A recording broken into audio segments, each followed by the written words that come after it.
Hi guys, രാവിലെ തന്നെ ബിസ്ക്കറ്റിലും ചായയിലും ഞാൻ എൻ്റെ കാപ്പി കുടി ആരംഭിച്ചു.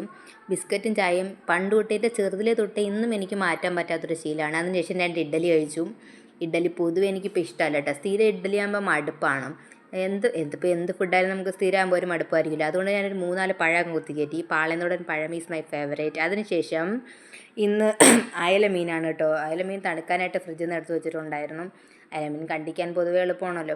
എന്നുവെച്ചാൽ ഞാൻ തേങ്ങ തിരുവി വയ്ക്കുന്നു വെച്ച് എല്ലാത്തിനും തേങ്ങ തിരുവി വെച്ചാൽ നമുക്കത് പെട്ടെന്ന് അരച്ചെടുക്കാമല്ലോ. പാചകത്തിൽ നിന്ന് 2 തട്ടിന് തന്നെ തേങ്ങ പൊട്ടി. സാധാരണ കുറേ നേരിട്ട് തട്ടിയാണ് ഈ തേങ്ങ പൊട്ടുന്നത്. തേങ്ങാ വെള്ളം പൊതുവേ എനിക്കിഷ്ടമല്ല. പക്ഷേ ഇത് ഇളം തേങ്ങയായിട്ട് ഞാൻ കുടിച്ചു നോക്കിയതാണ്. എന്നിട്ട് തന്നെ ഈ തേങ്ങാ വെള്ളമൊന്നും ഇപ്പോഴാണ് ഇഷ്ടമല്ലാത്ത. പണ്ടൊക്കെ തേങ്ങയൊക്കെ പഠിച്ചിടുമ്പോൾ കുവുത്തൊക്കെ കുടിക്കുമായിരുന്നു. അതിനുശേഷം ഈ തേങ്ങേൻ്റെ 3 കണ്ണ് വരുന്ന ഭാഗമാണ് ആദ്യമേ തിരുവാളേന്ന് ഇവിടെ അമ്മ പറയും കേട്ടോ. തേങ്ങ തിരുവി കഴിഞ്ഞതിന് ശേഷം ഞാൻ പിന്നെ കിഴങ്ങ് പൊലിക്കാനായിട്ട് ഇരുന്നു. കറിയൊന്നും പിന്നെ തോരനാണ്, വാഴത്തട തോരനാണ്. അത് അമ്മ വെച്ചോളും. കിഴങ്ങ് ഞാൻ അത് തൊലിച്ചരിഞ്ഞ ഉടനെ തന്നെ കിഴങ്ങ് ഞാനങ്ങ് അടുപ്പിലാക്കി. എനിക്ക് അടുക്കളയ്ക്കകത്ത് കുറേ നേരം സ്പെൻഡ് ചെയ്യുന്നത് ഇഷ്ടമുള്ളത് ഞാൻ മുമ്പ് ഒരു വീഡിയോ പറഞ്ഞിട്ടില്ലേ. എത്രയും പെട്ടെന്ന് അടുക്കളയ്ക്കകത്ത് നിന്ന് കാര്യം കഴിഞ്ഞിറങ്ങുക. കിഴങ്ങ് ഞാൻ വെച്ച ഉടനെ തന്നെ മീൻ കണ്ടിക്കാൻ നിന്നു. ചിലരൊക്കെ മീൻ കണ്ടിക്കുന്ന കാണാൻ തന്നെ എന്ത് രസമാണെന്നറിയോ. ഞാനൊക്കെ മീൻ കണ്ടിക്കുന്ന കണ്ടുകൊണ്ടിരിക്കുന്ന ആൾക്ക് എനിക്കൊരു അടി എന്നിട്ട് അവർക്കത് മേടിച്ച് കണ്ടിക്കുന്നു. അമ്മാതിരി രീതിയിലാണ് ഞാൻ മീൻ കണ്ടിക്കുന്നത്. ഞാൻ എല്ലാവരും പല രീതിക്കായിരിക്കും മീൻ കണ്ടിക്കുന്നതല്ലേ.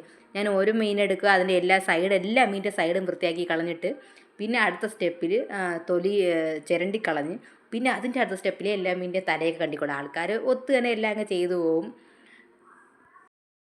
ഇവിടെ അയല മീനിൻ്റെ തലയിലെ ബാക്കി ഭാഗങ്ങളൊക്കെ എടുത്ത് കളയും. ഇങ്ങനെയാണ് തലയിടുന്നത്. ഞാനൊരു മീനിൻ്റെ തലയും കഴിക്കാറില്ല. എനിക്ക് വങ്കട മീനിൻ്റെ തലയാണ് ഇഷ്ടം. വങ്കട ഈസ് മൈ ഫേവറേറ്റ്. വങ്കട, ചൂര, തുണ്ടൻ മീനുകളോടാണ് പൊതുവെ എനിക്ക് താല്പര്യം. അതിനുശേഷം ഞാൻ അവിടെ അങ്ങ് വൃത്തിയാക്കി. അല്ലെങ്കിൽ ഒരു സ്മെല്ല് കാണൂലേ. സോപ്പൊക്കെ തേച്ച് നല്ലവണ്ണം തന്നെ അങ്ങ് വൃത്തിയാക്കി. അതിനുശേഷം ഞാൻ കിഴങ്ങ് സെറ്റായിട്ടുണ്ടായിരുന്നു. പിന്നെ കിഴങ്ങിലൂടെ അരച്ചിടൂല കേട്ടോ. ഇവിടെ എൻ്റെ കല്യാണത്തിന് മുമ്പ് വരെ ഇവിടെ അരച്ചിടുമായിരുന്നു. പക്ഷേ നമ്മളിവിടെ എൻ്റെ അമ്മയൊന്നും അരച്ചിടില്ല. അതുകൊണ്ട് തന്നെ ഇപ്പോൾ ഇവിടെയും കിഴങ്ങിന് അരച്ചിടൂല. തേങ്ങ ലാഭിക്കുമല്ലോ. പിന്നെ കുറച്ച് ഉണ്ടമുളക് അരിഞ്ഞിട്ടിട്ടുണ്ട്. കുറച്ച് ഉണ്ടമുളക് ഇട്ടാൽ നല്ല മണം കിട്ടുമല്ലോ.